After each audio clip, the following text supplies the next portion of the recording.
Today we have Rob Kalwarowsky with us. And Rob and I have a few things in common. Rob has a TEDx, he's a TEDx speaker. I'd be interested in knowing what you talked about. He's also the co-host of the Leadership Launchpad Project, rated Canada's #3 leadership podcast. So that's another thing we have in common, a podcast. Rob also graduated from MIT with a bachelor's in mechanical engineering and a minor in management. And prior to coaching and speaking, Rob worked as an engineer with mining, oil pipelines, consulting, heavy industry. So that must have been fascinating. I studied engineering as well, but I didn't quite work in engineering. But I do like to talk to engineers. And you're also a water polo champion. Now, I haven't really tried that. That's completely new to me. So, welcome, Rob. Excited to have you here today. Thanks for having me on the show, Ivna. And just for folks out there, depending on when this one comes out, Ivna's coming on the Leadership Launchpad project. So we'll turn the tables on the other show. So you'll be able to hear more from her. I know. I just love these things. It's so exciting. And you have a topic which is how to deal with difficult, toxic, beep bosses. And it's something that most of us have experienced at some point, or we know someone who has to deal with someone like that. And the reality is a lot of these managers are just not great. Sometimes they don't even know that they're being so difficult. So I'm excited to talk about that and understand essentially what is a difficult asshole boss. Totally. And actually, just so you answer your previous question about what the TED Talk's about, that's what the TED Talk's about. I recorded the TED Talk in July in Japan, and they have big problems with workplace bullying and as well as workplace suicides. And so that was why it was a huge topic there. And just to start off, is like when we think of a quote asshole boss, typically we're thinking of an arrogant, unfair, physically or violent boss, someone who punishes folks, puts them down, like these type of behaviors. Actually, that's just a small piece of the puzzle. And so only about 5.5% of the workforce experiences a boss like that, where 65% of the workforce has what's known as a destructive leader. And so they can range in actually in 6 different types is what the research I've been using, but they range all the way from folks like that to folks that basically just don't really know how to manage effectively. And so they're not necessarily bad people or out to get you. They're just ineffective at setting deadlines or being clear and giving clear instructions. And so that self-awareness piece is very common across the board. It's interesting you say that. Once I ran a little survey on LinkedIn and I asked, what's the worst kind of boss?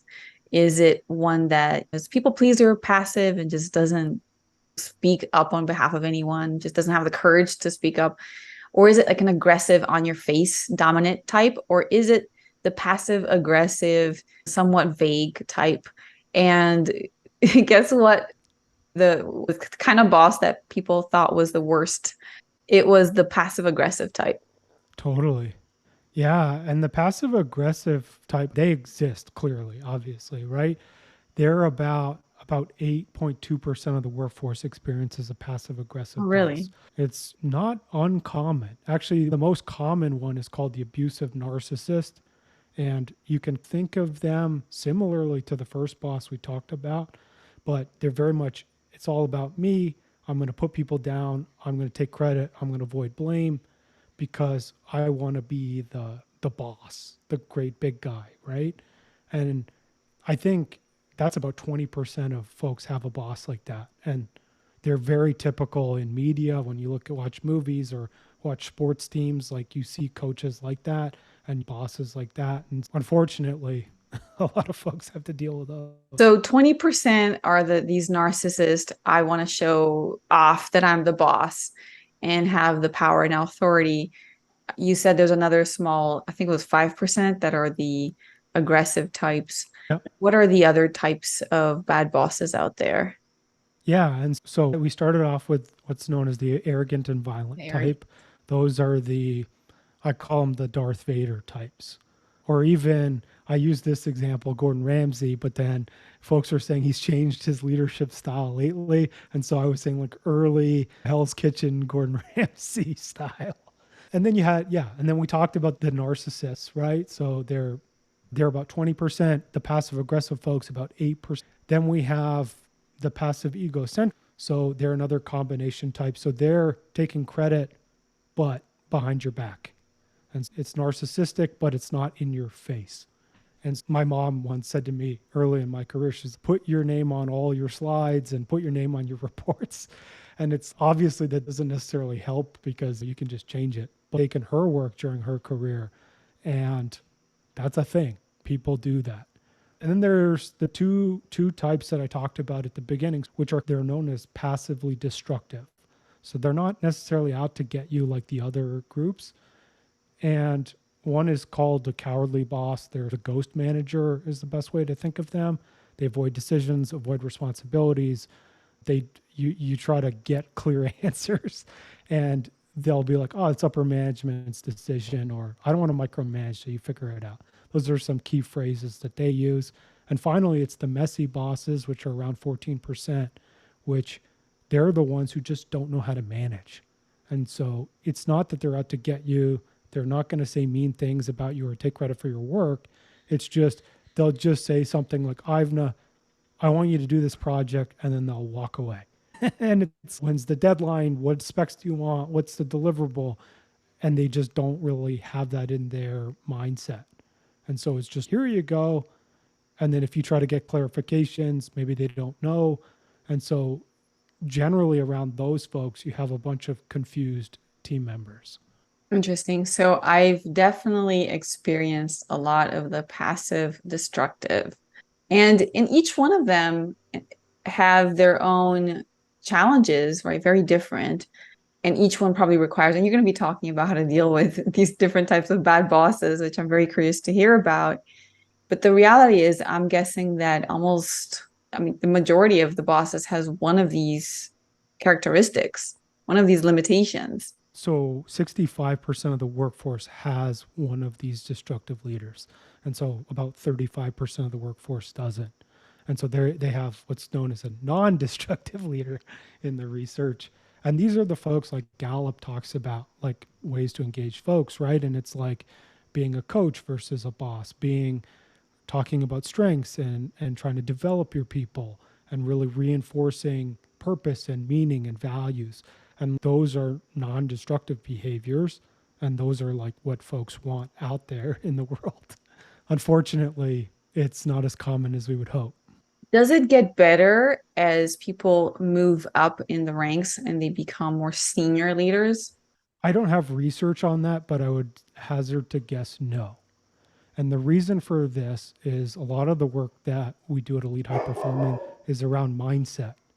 And really, and these are what makes folks narcissists or passive aggressive or like these behaviors are very much mindset centric. So I believe something about myself, and that makes me project onto the world these type of behaviors.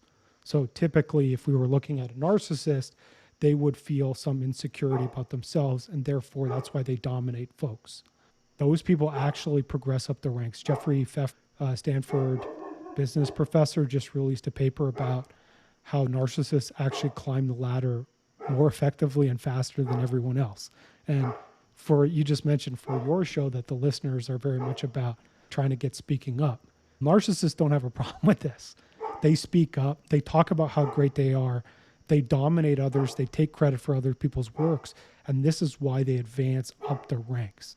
And on the other side of it, MIT Sloan and Donald Saul did some research, and they found that there's a higher percentage of psychopaths in management than there are in the population overall. Folks that have these traits or mindsets, they very much progress. And I'm curious to know, have you seen any difference in gender, like women versus men I don't have regarding? research on that, and I don't really, I don't really feel there's too much different. Like I've seen I've I've seen women, but I've also seen men do it, so I can't really comment on any gender differences. I don't have enough data to talk about it, and I don't even have a hypothesis of what I would consider. Got it. Yeah.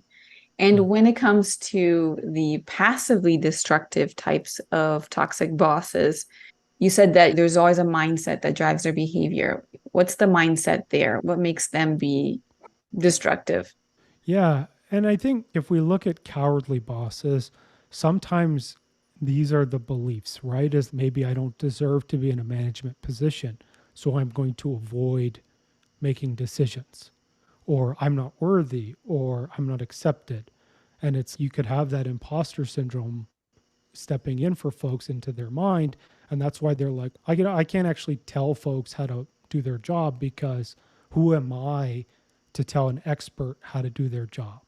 And that can be the beliefs there. For the messy bosses, typically, I would just say they just haven't had management training and they don't know how to solicit feedback and have the self awareness to ask and create space where they can actually figure out that their people want more coaching or want more instruction. And so that's what leads them down that path. Got it. And you said that the messy bosses were 14%. How much were the coward bosses again in terms of percentage? 8%. Oh, 8%. Interesting. Yeah. All right. And what's the impact then of having these bad bosses, toxic workplaces, 65% of them everywhere, essentially? Yeah, and so this is really why I am so passionate about this topic. And so destructive leaders are destructive in the research sense. They talk about the global destructive factor. And so this is very much the term they use, and what it means is basically these leaders, they destroy the ability of the company to hit their long-term objectives as well as the well-being of the workforce. And this is where I get down this path, right? Is toxic workplaces and toxic managers, they increase your risk of heart attack, stroke, and actually major disease. So stuff like diabetes, cancer, those kind of things, as well as they increase your risk of mental health problems. So anxiety, stress, burnout, depression goes up 300%. And so toxic leadership is literally killing us. It's it accounts for about 120,000 deaths in the United States alone each year, which makes it the fifth leading cause of death. For me, it almost killed me too. I had a toxic leader. I suffered for years for depression, and I had a suicide attempt in 2013 where at the after a lot of suffering, I eventually landed down that path. And the research also talks about how having a toxic boss lasts not only just when you work for them, it lasts your entire career.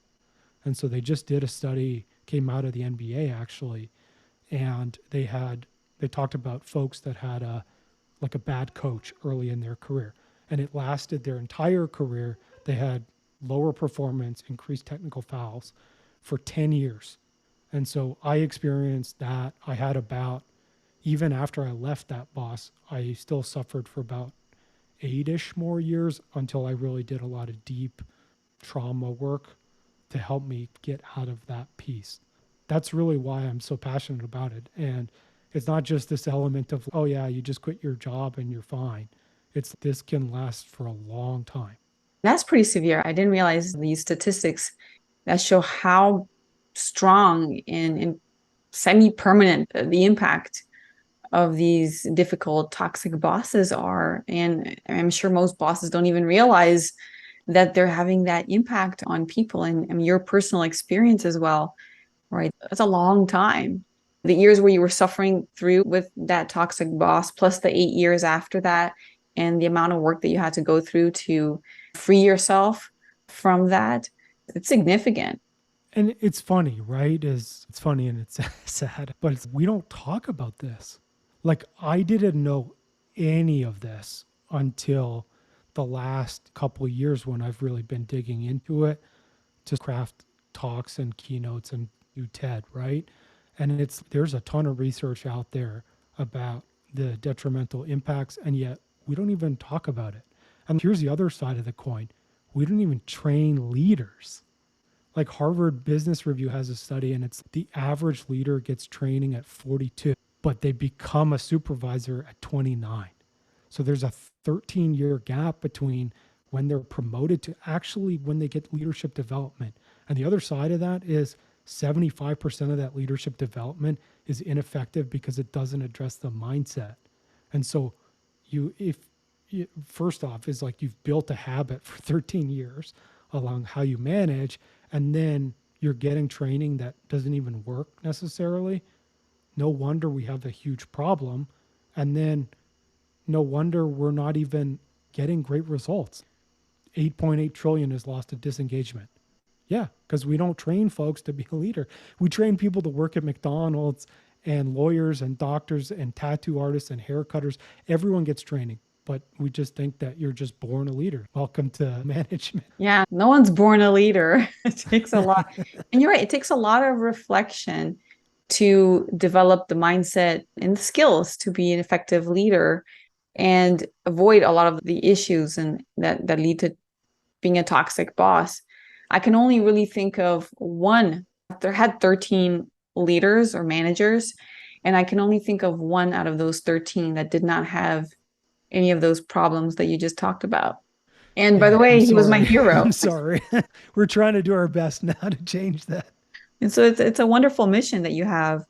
Now, the hard part is how to deal with them, right? How to deal with these different profiles because we do not want to end up losing our job, first of all, right? Because we might just go from one bad boss to another if we quit and try. It's really even hard to know if you're getting into bad boss territory when you're interviewing for a job. So, what are some of the strategies to deal with these different types of bad bosses? Totally. And you bring up a great point, right? Which is like, and it's actually, I mean, quitting your job is not always a bad option. I'm just going to start there, right? Because some of the bosses, like if you have, the narcissist or the arrogant and violent types, and you're really suffering really strongly, yes, quitting can be a great option, right? But you're totally right in the sense that, like, in interviewing for another job, it's going to be almost impossible for you to tell unless someone yells at you in an interview. But then, I don't know, you would never take that job anyways. But it's going to be very hard for you to understand because, they're not going to come out and show you. And as much as you can look on Glassdoor or you can talk to folks, it'll still be very hard unless it's like an internal transfer, in which case then you should totally talk to the folks on that team or get in the door as best you can. But if we're going to talk strategy, if you Google like how to deal with a bad boss, they basically give you the two camps out there in the world. And there's the folks that are like, quit your job. And then there are the folks that are saying, have empathy and compassion and suck up to your boss because they're dealing with a lot of stuff. And I don't really like that advice, to be honest. And the reason is if you're in a toxic relationship with a partner that you're dating and you went to a therapist and they said to you, your partner's going through a lot, you should just try to make them feel good and that'll help the relationship. That would be like you would fire your therapist. You'd be like, that's a horrible advice. And so this is where I want folks to start. And this is, you mentioned like deep reflection in self, right? And it's start with self-awareness for you. And I'm not saying like self-awareness like you're the problem, because if you have an arrogant, violent boss who yells at you, you're not the problem, okay? But you have to understand the impact on you.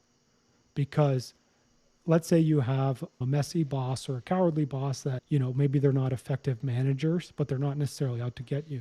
For some folks, they actually like that. I have clients who've said to me, Rob, I don't want my manager to tell me anything. I just want them to say, hey, I want you to figure out this project and run. And that's good then.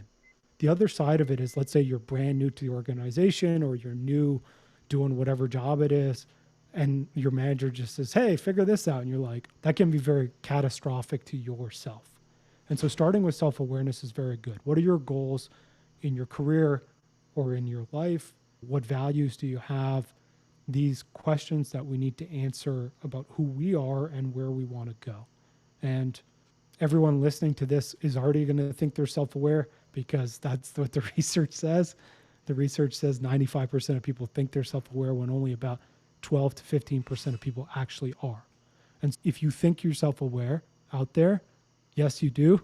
But I would recommend you go out to Dr. Tasha Yurick's website. It's called Insight. She wrote a book about self awareness, but she has a free self awareness quiz.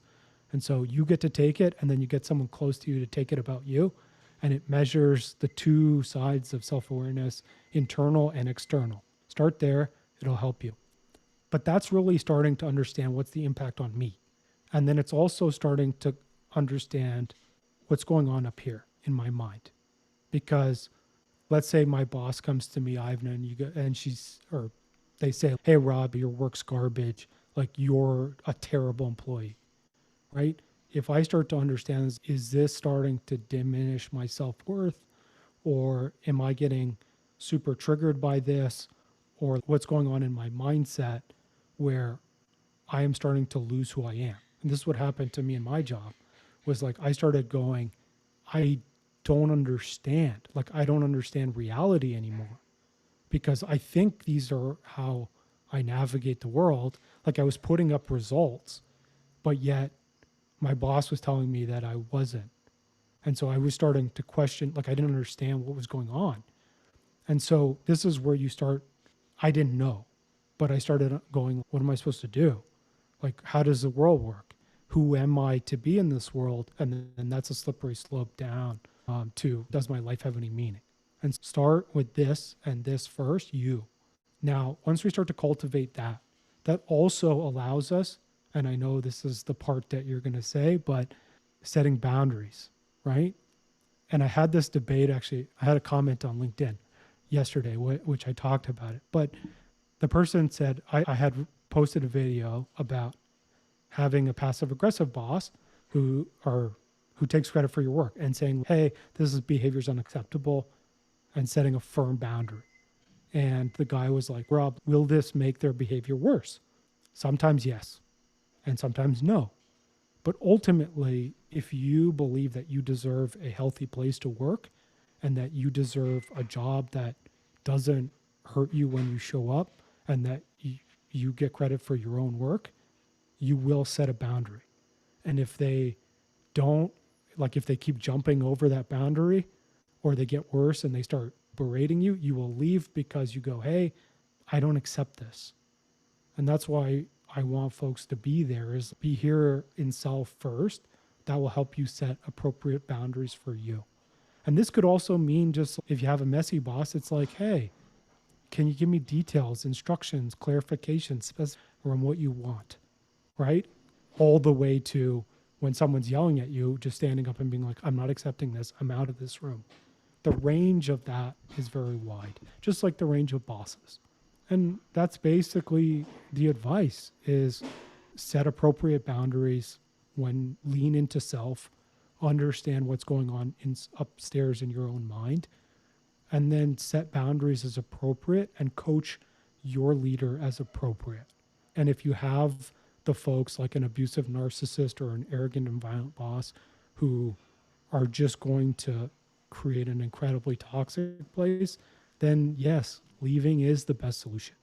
I've had clients who have reported their abusive narcissist to HR and third parties, and nothing's happened. And so ultimately, that's when you have to make the choice for you to walk out the door or get an internal transfer. Interesting. Now, I really like the part of focusing on ourselves first and understanding what we need, what we want, what the impact is, because that's something that happens with a lot of manipulative, passive aggressive people, is that they start to change your belief about, like you said, your own reality. And soon you're so involved in their world that you lost complete sense of what's normal, what's not normal, what's reasonable, what's acceptable, because you haven't been thinking about those things. But also the survey that you were mentioning, because it gets an external perspective other than our own internal perspective. And by checking on those two things and pairing them and seeing where the discrepancies are, it helps us get a better understanding of what's real, what's not real, what are we looking for. And the boundary part reminded me of a negotiation concept called BATNA, right? Which Yep. is, and at that point, if we know what our BATNA is, we are able to walk away when it reaches that point where it's no, I have better options out there. I That's don't right. have to accept this. So that's very That's totally right. powerful. And that's the piece is, and for the folks out there is like, what do you believe about yourself that's limiting, especially like on this show, is like what's limiting you from speaking up and sharing your gifts with the world? And that can be beliefs about I shouldn't speak, or I shouldn't, I'm not worthy to speak, or I'm not good enough, or I don't belong, or I'm going to say something and be rejected, or I'm not perfect, or these type of things are going on in our minds. And if we believe that we're not good enough, that's when we put up with a bad boss for too long.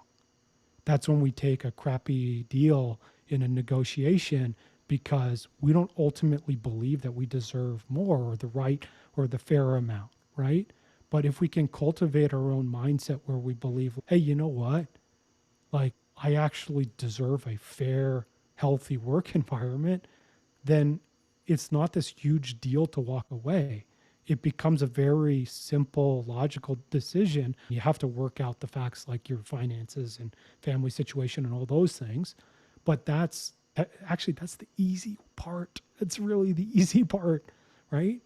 The rest of it is just like making that decision. And if you value yourself, then walking away can be a great decision. It can. It can, absolutely. It sounds scary in the moment, but after it's done, it's so good. And one of the things that I incentivize my listeners to do is to seek out managers that allow them and help them, encourage them to speak and to express themselves. Because if we naturally have a hard time voicing ourselves, voicing our opinion, and owning the value that we're bringing to the table, having a manager that promotes that is very helpful versus a manager who is the opposite, right? Who is more of the violent type, which really makes us just want to retrieve and stay even more quiet, which then doesn't help at all. And there's one more thing that you said that I thought was interesting, which is if you're in the company, talk to the people that work in that team. But I think we could do that even if we're moving to a new company, finding out who's in the team and potentially even asking to talk to them and knowing what questions to ask before we say yes and accept the offer. I think that's perfectly reasonable. Yeah, I've done that once in my career where I was able to have coffee with one of the folks I was going to work with. And you can totally learn things. Like, it's funny, my dad always used to say to me, interviews are like a first date. It's like you show the best part of yourself, they show the best part of themselves. And then somewhere down the line, you actually understand what it is. And they tell you, oh, you're going to get promoted. It's flexible. You can do all these things, right? And it's often that's not the case. But that's where getting to the folks who are actually working who aren't trying to put up a face to you. Those are the folks that are going to tell you the truth. And that's where you can ultimately make the decision. Because if you can avoid it, here's the other stat I'll give you is when we were talking about destroying your worth as someone who speaks up or doesn't speak up, people who work for toxic bosses actually statistically stay 2 years longer at their job than folks that don't, because you start to buy in to the fact that you don't deserve a better job, or you don't deserve, or you're like depressed and you walk into an interview and you're like, hire me, I need out. And then the other person's, oh, I don't like the desperation. Right. And so this is the thing, right? Is like cultivating you and an environment that supports you, like whether that's a manager who helps you speak up, whether that's like having friends and like a support network, like a therapist or a coach, or both, or like types of things. This is going to change not only your life at work, but your entire life, right? And it will also accelerate you towards your goals versus what many of us, when we're not aware, we can just end up going wherever the river takes us. Yeah, and it hits our confidence, hits our conviction in ourselves and our abilities. And that will inevitably make us even stop trying to get ahead, stop trying to find opportunities or grow or expand or seek out that bigger salary or compensation. Like you said, it's all in the mindset. Some of these bad leaders make us stop believing in ourselves versus a great leader who makes us believe in ourselves more than we believe in ourselves. That's a whole other thing. So like we do a lot of mindset work with our folks. And this is the piece that many of your listeners may not know is your mindset and everything you believe about yourself was basically formed between when you were born till about 7 or 8 years old. And these are your operating system for life. And so, like when you hit the on button on your computer, things happen and then your computer turns on. Hopefully, you don't get the blue screen, but basically, that's right.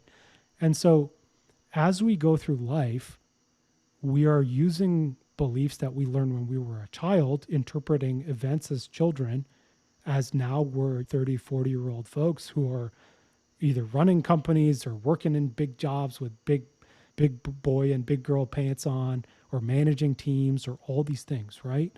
But yet our beliefs are vastly outdated. And they were designed to protect us in these moments when we were kids. But now when we're trying to get a better job or pick a manager or set boundaries or speak up, it's like the beliefs we learned may not be helping us do those things. And that's where we need to learn first is the awareness of what's going on in our minds, but also now we can start to change our beliefs and learn new things so then we can support those behaviors. And here's the other crazy part: 95 to 97% of the decisions you make every day are subconscious. Again, running off that pattern of beliefs. So when you have you ever driven somewhere and you get there and you're like, oh, how did I even get here? Like, how many stoplights did I run? Did I break the law? Like, it's has it happened to you? I've not. It's happened to me like a few times, right? And it's that's the power of decisions that you don't even really know you're making.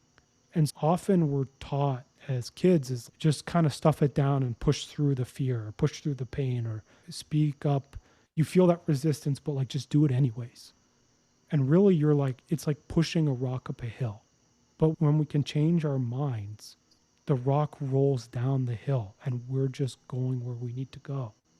That's the difference. So, given mindset is so important, and it's something that I definitely look at as well when I talk to people who, myself included, who tends to be a people pleaser. A lot of the beliefs that you talked about from the coward boss, that's me. I was Mm-hmm. probably the coward boss for the beginning of my career because of that belief that I'm not good enough. Who am I to say anything? I didn't even feel like I could that I deserved to give an employee a compliment. I thought, who am I to judge this individual and tell them that they did a good job? I shouldn't be able to say that. So we have all these crazy beliefs that limit us. What are some of do you have any other strategies in terms of how to develop that and change that mindset? Because mindset is so difficult to change. Totally. So it's not a, oh, I see it now, just like the world's changed. And really, like where we always start with folks, and this is where I would start with all of the folks listening in, is look for what we call the red flag feelings. When you feel frustration, anger, sadness, fear, feelings that we're not considering happy or good or content. And notice and start to track those and start to look at what's happening when I feel these things. And then if you can dig one step deeper, is like, what's the belief that is making me feel this way? Because ultimately, the belief is what makes us feel something. Because let's say we're having a conversation, right? And it's, I could be feeling stressed out. I could be feeling content. I could be feeling basically anything, right? But it's what I believe about the situation that makes me feel one thing or another, right? If I'm sitting here going, I don't know if what I should say is good, or I don't really deserve to be on your show, then maybe this would be very stressful for me. But if I believe that I'm sharing the best I got, then it puts me in a different energy. And that's the same thing, right? Is if you're in a meeting and your boss is like, hey, Ivna, what do you think about whatever project? Do you think we should go with A or B? And you feel that, oh crap, what's the belief about you? And this is the hard part. And this is the part that'll take you a bit of time is, and this is the example I always use, which is, let's say you're stopped at a stoplight and there's someone in front of you. Light turns green, person doesn't go. You start to get frustrated. Everyone, this is happening to everyone, right? Like you're yelling at the person in front of you. They're checking their phone, whatever, right? But it's, so you start going, okay, what made me be frustrated? Is that person's not going when the light's green. That's not the belief. What the belief is, what's about you? What is the I am or I am not statement that makes that matter to me? Because if they take 2 seconds, which is really probably longer than most people take, it still wouldn't matter at all about anything in your day. But yet it makes us frustrated. And is it, and here are some examples, is maybe the person, I'm not accepted, or I'm unseen, or I'm not loved. And again, these things can be very irrational because one is their emotional beliefs, but it could be something like your mom, when you were a kid, didn't do something and you felt unseen. And now you go through the world with this belief that I'm unseen and I'm unheard. And therefore, I shouldn't speak up in meetings. And like when someone is in front of me, I just get mad because they don't see me. And that's the first step. That's where I would give folks advice is just start to get there. And once you're there, which it will likely take you some time, but once you get there, then either you can you can call me and we can do some work together.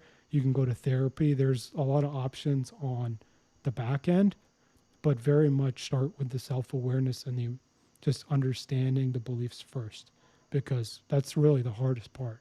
Yeah, the hardest part can fundamentally change how we act and deal with the situation, like a bad boss, for example, and all of the things that you talked about. Any last advice or comments for our listeners on how to deal with the difficult, toxic boss? Basically, start here. Start with you. Start with self-awareness. Start with understanding your own beliefs and mind about you. Everything from that will filter out. The boundary setting, you will know once you understand what is acceptable, what's the bat enough for me, both what do I will I allow my boss to do, or what do I need from my boss that they're not giving me. And then depending on the boss type, and if you want strategies based on boss type, I have a free ebook on my website. But basically, depending on the boss type, you can use different strategies. But ultimately, once you start to understand your own beliefs, that's when you'll just naturally do a lot of these things. And so I don't want you to get stuck in the details. And if you want details, go to howtodealboss.com. I have a free ebook. I have a course for it too. But like ultimately, it's get here first, and then the rest of the stuff is the easy part. I agree with you. That makes a lot of sense. So, besides you said you have your website, there's your podcast. What are some of the links where people can find you and get acquainted with your work, but also take the next step to deal with their difficult bosses? Yeah, for everything, go to howtodealboss.com. I have a free ebook there. I have a mini course, and if you use the promo code SPEAK, SPEAK, all capital letters, you can get $50 off the How to Deal with an Asshole Boss program.